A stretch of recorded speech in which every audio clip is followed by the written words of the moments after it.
Bonjour à tous et bienvenue dans cette nouvelle vidéo YouTube.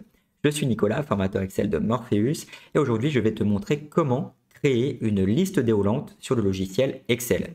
Je vais notamment te montrer la meilleure méthode avec la fonction indirecte pour créer une liste déroulante. Donc je t'invite à rester vivement sur la vidéo si tu ne vois pas du tout de quoi je parle. Ça permettra d'améliorer considérablement la qualité de tes listes. On verra également les menus déroulants dépendants et on ira un petit peu plus loin pour les plus chevronnés d'entre vous. Maintenant, si tu veux télécharger le fichier d'exercice qu'il y a dans cette vidéo, je t'invite à aller directement dans le lien de la description. Tu te retrouveras sur un article où tu pourras télécharger gratuitement ce fichier d'exercice. Par ailleurs, si tu souhaites te former sur Excel, pourquoi pas passer la certification TOSA, eh bien je t'invite à nous contacter directement par mail. On se fera un plaisir d'analyser tes besoins pour te proposer un programme de formation qui est adapté.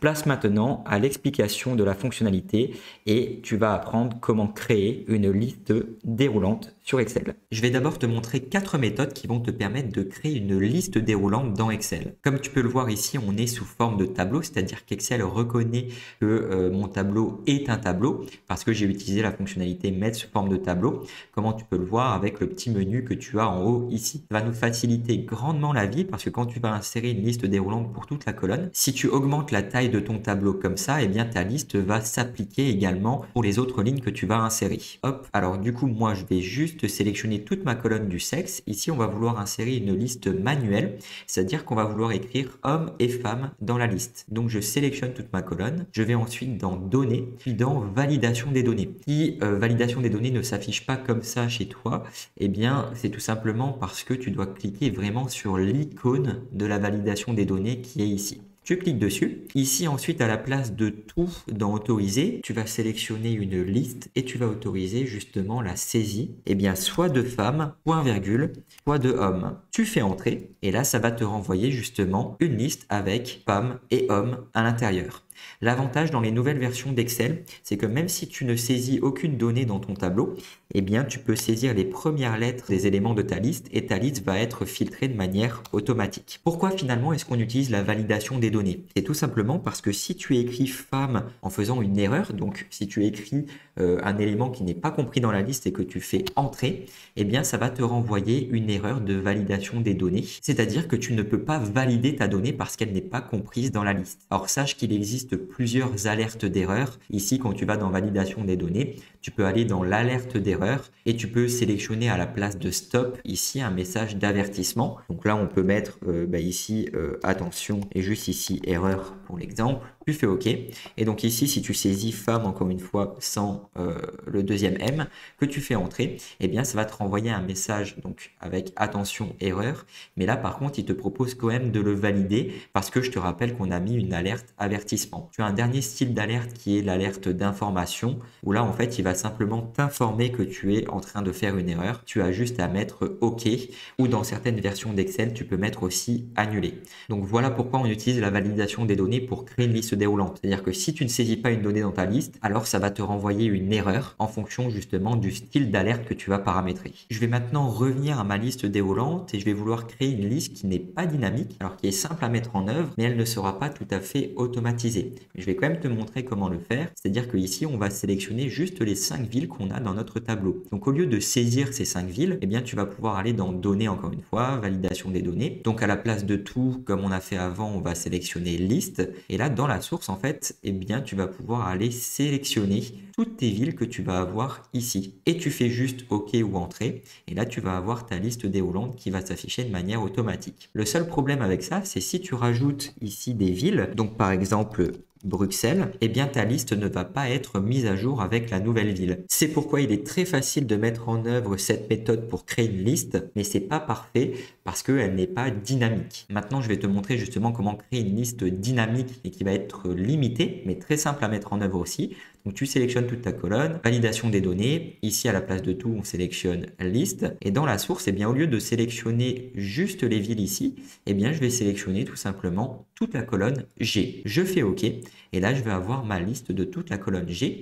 Donc si tu rajoutes d'autres villes, comme par exemple Barcelone, eh bien ta liste va se compléter avec la nouvelle ville ici. Alors l'inconvénient avec cette méthode, c'est que ta liste n'est pas complètement paramétrée, parce que si tu avais un autre tableau en dessous, eh bien ça t'aurait aussi renvoyé les données du tableau en dessous. Et en plus dans ta liste, ici tu as le titre de l'entête de tes villes que tu as ici, donc c'est un peu problématique. C'est pourquoi maintenant je vais te montrer la meilleure méthode pour créer une liste déroulante sur Excel grâce à la fonction indirecte. On va se servir justement du tableau qu'il y a ici sur la droite, qui est mis sous forme de tableau. Je le vois face à cet onglet ici. Quand je clique dessus, je me rends compte que ce tableau est nommé ville avec un S. Et par contre, la colonne est nommée ville dans le S. On va donc utiliser la fonction indirecte pour créer une liste déroulante. Je vais déjà te montrer à quoi sert la fonction indirecte. Regarde, si tu mets égal indirect et que tu sélectionnes ici toute la colonne de ton tableau, ça va te mettre ici le nom de ton tableau avec le nom de la colonne. C'est-à-dire que Excel va aller chercher la colonne ville dans le tableau ville avec un S. Et en fait, indirect, ça te permet de renvoyer le contenu d'une référence de cellule qui est spécifiée par une chaîne de caractères. Donc en fait, là pour l'instant, j'ai une référence de cellule, mais indirect me permet vraiment de convertir une chaîne de caractères en une référence de cellule. Donc ici, je vais devoir mettre cette référence entre guillemets, je ferme la parenthèse, je fais entrer, et ça me renvoie cette plage dynamique qui apparaît ici à l'écran. Si Excel ne renvoie pas une plage dynamique sous cette forme, c'est que tu as une version d'Excel qui est un petit peu ancienne, mais ça va quand même fonctionner dans la liste déroulante. Donc là, je t'ai juste montré l'intérêt d'utiliser la fonction indirecte, mais par contre, on ne va pas la laisser ici. Je vais aller copier ici ma formule dans ma barre de formule avec CTRL-C, et là, je vais sélectionner toute ma colonne. Je vais aller dans Données, puis dans validation des données. À la place de tout ici dans autoriser, je vais sélectionner liste et je vais tout simplement coller ma formule. Je fais OK et donc regarde ici, tu vas avoir ta liste avec les différentes villes et donc là je vais supprimer ça. Si je rajoute ici Bruxelles et Barcelone, eh bien ta liste va parfaitement être mise à jour avec les nouvelles villes et tu n'as plus l'entête de la colonne qui s'affiche. Autrement dit, ta liste est parfaitement mise à jour. L'intérêt aussi avec le mettre sous forme de tableau, c'est que tu peux facilement trier tes données par ordre décroissant par exemple, ou là dans ta liste, elles vont aussi se trier par ordre décroissant. Vraiment, utilise la fonction indirecte parce que c'est la meilleure méthode pour créer des listes. Pense bien néanmoins à mettre tes listes sous forme de tableau avant de créer ta liste avec la fonction indirecte. Je vais maintenant te montrer comment créer une liste déroulante dépendante sur le logiciel Excel. Donc là, en l'occurrence, on veut d'abord créer une liste qui va chercher tous les pays ici. Donc le tableau est nommé pays, on y reviendra après. Et ensuite, pour chaque pays, tu vas devoir créer une liste sous forme de tableau unique.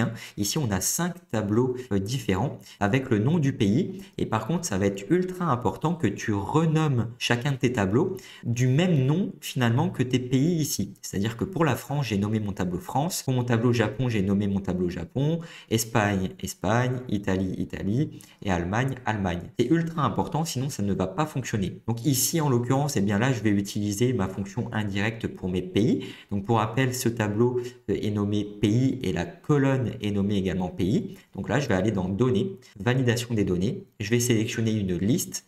Et donc là, dans la source, je vais mettre égal indirect et je vais mettre entre guillemets pays, crochet, pays. Je ferme le crochet du coup, je ferme le guillemet, je ferme la parenthèse et je fais entrer ou OK. Et là, je vais avoir justement ma liste qui va s'afficher avec tous mes pays.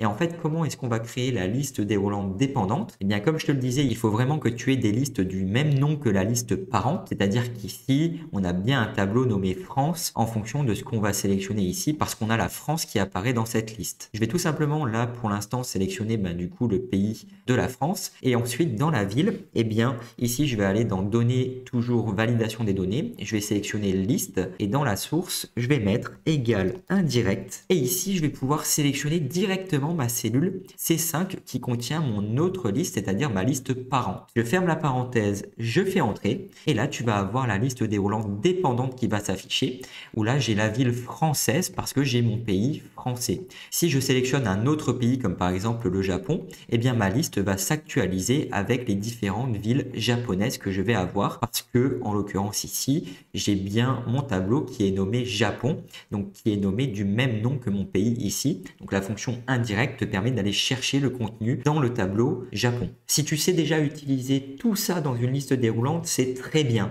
Maintenant, je veux juste aller un petit peu plus loin pour les personnes qui sont un petit peu plus avancées sur Excel et qui veulent créer des listes déroulantes 100% dynamiques et qui veulent moduler des listes en fonction de leurs fichiers. Je vais montrer un exemple très concret ici. Imaginons qu'on ait une base de données justement des compétences des salariés et que tu veuilles analyser les compétences des salariés dans un graphique finalement ici qui va être un graphique radar. C'est-à-dire que ici, si tu sélectionnes ton salarié, eh bien, tu vas pouvoir analyser les compétences de ton salarié. Mais nous, on veut que si on filtre les données avec le segment, eh bien, que tes salariés soient également filtrés. C'est-à-dire qu'on crée finalement une plage dynamique qui est ici, qui s'actualise en fonction de ce qu'on sélectionne dans les segments et que dans la liste, eh bien, le contenu s'actualise automatiquement avec ce qu'on a ici. Parce que quand tu vas avoir une plage dynamique, tu ne peux pas mettre sous forme de tableau. Donc, on va avoir un petit problème et c'est ce que je vais t'expliquer tout de suite. D'abord, tu dois te fier à ta base de données que tu vas avoir ici. Tu remarques que j'ai réussi à filtrer justement les données de la base parce que justement j'ai inséré des segments dans cette feuille que j'ai copié et que j'ai collé dans l'autre feuille directement ici. Je vais tous les effacer. Et d'abord, en fait, tu vas devoir ici calculer une fonction agrégat qui va te permettre d'identifier les lignes qui sont masquées. On veut afficher 0 si la ligne est masquée ou afficher 1 si la ligne est affichée. Donc pour ce faire, tu peux utiliser la fonction agrégat qui va te permettre d'utiliser la fonction du coup ici nbval avec le code numéro 3. Point virgule, et ensuite tu vas sélectionner le code numéro 5 pour ignorer les lignes qui sont masquées, point virgule, et tu vas sélectionner tout simplement ici ton salarié, tu fais entrer, ça va te renvoyer 1, et si ici tu comptes le nombre de zéros que tu as dans ta colonne ici agrégat, hop, point virgule 0, et que tu vas filtrer des données, par exemple pour tous mes salariés qui travaillent en finance, eh bien tu vas avoir 218 zéros, donc ça veut bien dire qu'on a réussi à identifier les lignes qui étaient masquées avec le 0, des lignes qui étaient affichées avec le 1. Je vais supprimer justement ce calcul.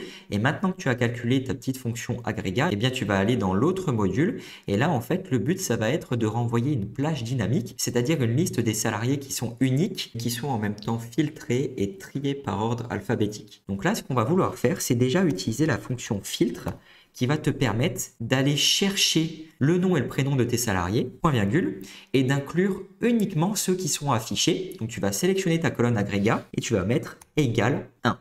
Tu fermes la parenthèse, tu fais entrer, ça te renvoie toute la liste qui est affichée dans ton tableau. Maintenant, ce qu'on veut, c'est une liste de tes données qui sont uniques. Donc tu peux mettre la petite fonction unique devant ta fonction filtre. Hop.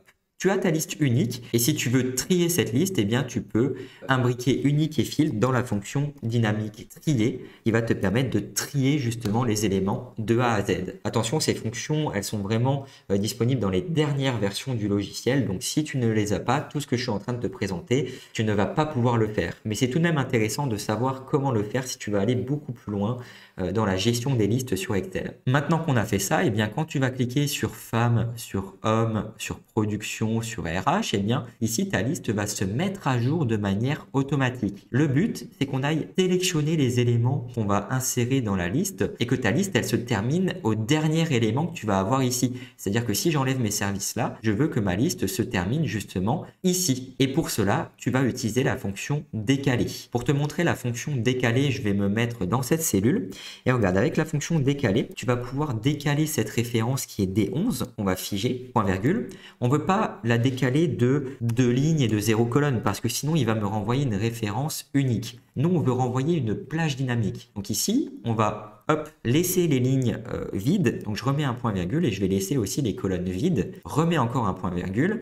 Et pour ma hauteur, eh bien, je vais pouvoir utiliser ma fonction nbval qui va aller compter dans la colonne D, donc D2.D. Je ferme la parenthèse, toutes les cellules qui sont remplies. Comme ça, je vais pouvoir créer une liste dynamique en fonction du nombre de données que je vais avoir ici dans ma colonne D. Et par contre, comme ici, il va compter aussi le titre que j'ai juste dans la cellule D10, là, je vais rajouter après ma fonction nbval -1. Je fais entrer et ça me renvoie une liste parfaite pour ma liste déroulante. Maintenant que je sais que ça fonctionne, j'ai juste à couper ici mon élément et à le coller dans la liste déroulante de ma cellule A11. Donc je me place sur A11, je vais dans données, validation des données, je vais sélectionner liste et je vais coller ici ma fonction décalée. Je fais OK. Donc là, je vais vraiment pouvoir sélectionner l'élément dans ma liste qui est filtré. Alors ce graphique ici, il est lié à cette plage de cellules qui est liée à ma cellule de la correction ici. Donc là, je vais juste modifier mon élément et là, je vais bien avoir justement les salariés qui sont filtrés. Donc, si je sélectionne les femmes dans le département marketing, eh bien là, je vais avoir les autres salariés qui vont être filtrés. Et par exemple, je peux sélectionner Oudin Iris pour afficher justement son radar des compétences et pour identifier, pourquoi pas, les besoins en formation. Tu as tout le processus et toutes les méthodes pour créer des listes déroulantes. Alors, bien sûr, la dernière était un petit peu plus compliquée que les autres. C'est vraiment pour aller plus loin. C'est vraiment si tu pratiques Excel au quotidien et que tu veux atteindre un niveau expert, mais tu peux très bien retenir la méthode avec la fonction indirecte ou même la saisie dans la liste avec hommes et femmes. Ce sera déjà amplement suffisant pour la plupart des métiers et pour être surtout opérationnel sur Excel. Je te dis à très bientôt pour une prochaine vidéo. Salut!